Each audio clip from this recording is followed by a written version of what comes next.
Assalamualaikum warahmatullahi wabarakatuh. Auzubillahiminasyaitonirrajim. Bismillahirrahmanirrahim. Fir'aun was Samud, yaitu Fir'aun dan Samud. Allah memberi contoh tentang kejadian masa lalu, yaitu kejadian penentang nabinya itu Fir'aun dan kaum Samud. Kalau ditilik berarti Allah menitik beratkan kepada teknologi yang mereka miliki pada saat itu, karena Allah tidak memasukkan Namrud. Berarti teknologi Namrud itu jauh di bawah rata-rata daripada teknologi yang dimiliki oleh kaum Fir'aun dan kaum Samud. Bagaimana masih kita lihat sampai detik ini bangunan-bangunan megah di Mesir itu, ciptaan-ciptaan Fir'aun, Sphinx, apa tuh yang segitiga, sampai lupa begitu. Lalu kemudian kalau kaum Samud itu kaum yang memiliki umur yang sangat panjang sampai 300 tahun. Istananya luar biasa banyak, dan bangunan-bangunan yang mereka bangun itu sangat melenakan mata. Jadi mungkin pada saat itu kondisi di Najr itu, di Yaman itu, teknologi mereka itu berkembang. Makanya kalau tidak seimbang itu apa kecerdasan pengetahuan intelektual tentang eksak dengan kecerdasan spiritual, ya akibatnya seperti itu. Syukur-syukur mereka sadar mereka telah berbuat zalim, Allah ampuni. Allah sendiri yang mengatakan, "Kan aku Maha Pengampun dan Maha Pengasih jika engkau bertobat." Namun jika terus terlena dengan pengetahuan, kan akhirnya sekarang seperti itu tuh. Amerika, Inggris, Eropa itu luar biasa perkembangannya teknologinya. China sekarang dengan sosialismenya. Padahal intinya mah sama, tidak percaya Tuhan. Hanya permainan kata-kata saja. Ini yang namanya ateis itu dari sejak zaman Nabi Adam sampai kiamat akan selalu ada. Jadi sangat tolol Anda, sangat goblok Anda kalau Anda berpikir bagaimana cara memusnahkan ateis. Ya tidak bisa, itu pilihan. Membenci orang, kaum ateis itu seluruhnya seperti babi, seperti anjing bahkan. Karena baik teman-teman saya itu kalau udah ngomongin orang ateis, serasa dirinya itu udah pasti masuk surga. Padahal sholatnya sih belentang-belentang, bacaan Al-Quran juga belum tentu bagus. Karena belum tentu Anda berbuat baik seperti mereka. Karena Allah sekali lagi, laksanakan sholat dan berbuat kebajikan. Engkau boleh sholat tapi engkau berbuat baik tidak. Mereka boleh tidak sholat tapi kalau mereka berbuat baik gimana? Hati-hati makanya. Kalau cari guru itu jangan cari guru yang apa istilahnya ya, yang merasa dirinya udah pasti masuk surga. Aduh, kasihan. Kasihan guru-guru semacam itu, udah yakin sekali namanya ada di surga. Jangan kebencianmu kepada suatu kaum kau nisbahkan kepada seluruhnya. Itu hadis udah paling sahih itu. Ulama manapun pasti tahu lah. Jadi kalau kembali kepada cerita ini bagaimana Allah, karena ini Al-Quran adalah hukum, kejadian engkau membakar umat mukmin itu di parit, aku ceritakan nih bagaimana kejadian Fir'aun, bagaimana kejadian Samud. Bagaimana kaum Samud itu dimakan sama bumi. Bagaimana Fir'aun itu dimakan sama lautan, Laut Merah. Namun karena pribadi Rasulullah tidak suka hal-hal semacam itu, aduh jangan sampai deh. Biar mereka sadar sendirilah, mungkin mereka sadar kalau sudah tua, sudah keriput, sudah tidak punya kekuatan apa-apa. Makanya Rasulullah tidak pernah itu, sejalim apapun musuhnya, sejahat apapun musuhnya, Rasulullah ini satu kepekan saya pun bisa membelah gunung loh, kata Jibril. Aduh jangan deh. Kalau nabi-nabi zaman dulu bolehlah, hal-hal semacam itu zamanku jangan. Pakai logika, pakai nalar, pakai akal sekarang. Makanya ini perkembangan ilmu kebatinan ini yang ada di Indonesia ini akibat perpaduan kepercayaan mistik Hindu dan Buddha.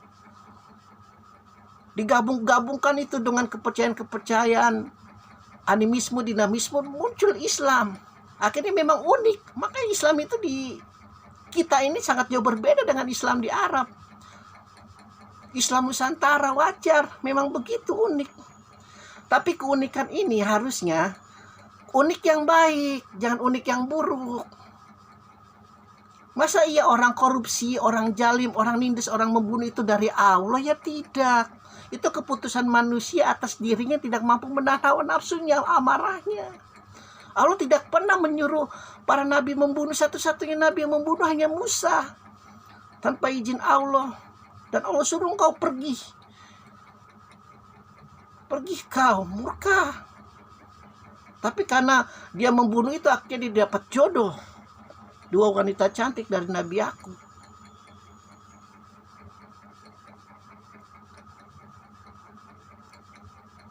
Kita jadi lari kemana-mana ini.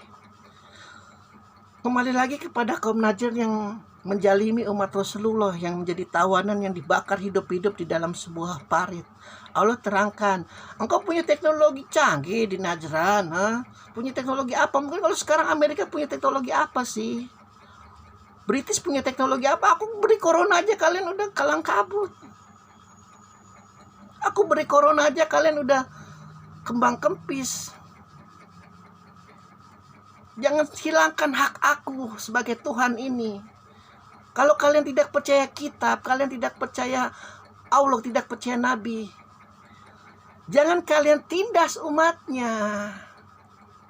Jangan kalian jalimi umatnya, jangan kalian bodohi umatnya, jangan kalian peras umatnya. Ini bagaimana sistem tenaga kerja globalisasi ini benar-benar memeras ini. Maaf aja nih, Cina ini paling jago ini kalau memeras tenaga orang ini. Paling jago, dan tapi luar biasanya dia memang memiliki keahlian berdagang yang tinggi. Maka Yahudinya Asia itu adalah Cina, Yahudinya Eropa yaitu Israel.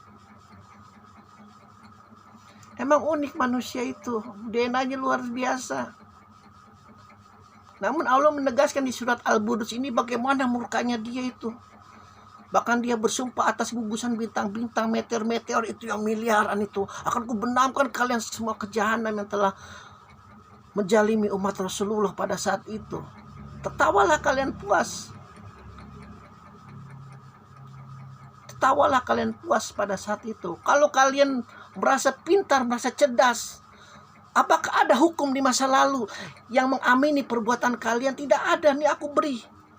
Bagaimana aku tenggelamkan kaum Samud di dalam perut bumi, bagaimana aku tenggelamkan kaum Fir'aun di dalam Laut Merah. Padahal mereka memiliki teknologi yang luar biasa canggih, istana-istana yang luar biasa megah. Jangan jalim, apalagi bagi orang yang tidak memiliki kekuatan apa-apa.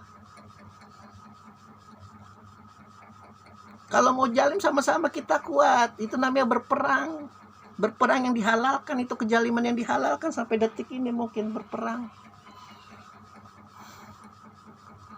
Tapi setelah selesainya ya, tawanan-tawanan itu diperlakukan dengan baik, bukan dibakar hidup-hidup. Surat Al-Buruj ini Allah membuka sekali dengan pembesar kaum Najran. Karena semakin tinggi pemimpin sebagai tinggi jabatan itu, maka kalau di zaman Rasulullah nangisnya luar biasa, sampai 3 hari nggak mau ketemu dulu, dah menenangin diri ini dari Rasulullah. Kalau dari Rasulullah berarti kan dari Allah. Allah kok percaya sama aku, ini jabatan ini lari ke aku, stres aku. Kalau zaman sekarang kan enggak, bangganya luar biasa, matanya itu sorotnya luar biasa. Aduh, berapa miliar nih akan bisa aku ambil, ini duit rakyat, berapa ratus ribu hektar tanah nih yang bisa aku ambil. Luar biasa jalimnya. Jauh sekali, jauh. Berasa dirinya, oh nanti keturunanku ini akan terjaga dengan baik di pemerintahan, nama-namanya akan harum. Kelihatan. Nggak ada juhudnya, nggak ada waroknya. Nggak ada. Senyum-senyum licik, senyum-senyum picik. Senyum-senyum nanti dia akan mengambil. Aduh, capek deh jadinya ngomongin orang, gibah ini. Alhamdulillahirabbil alamin.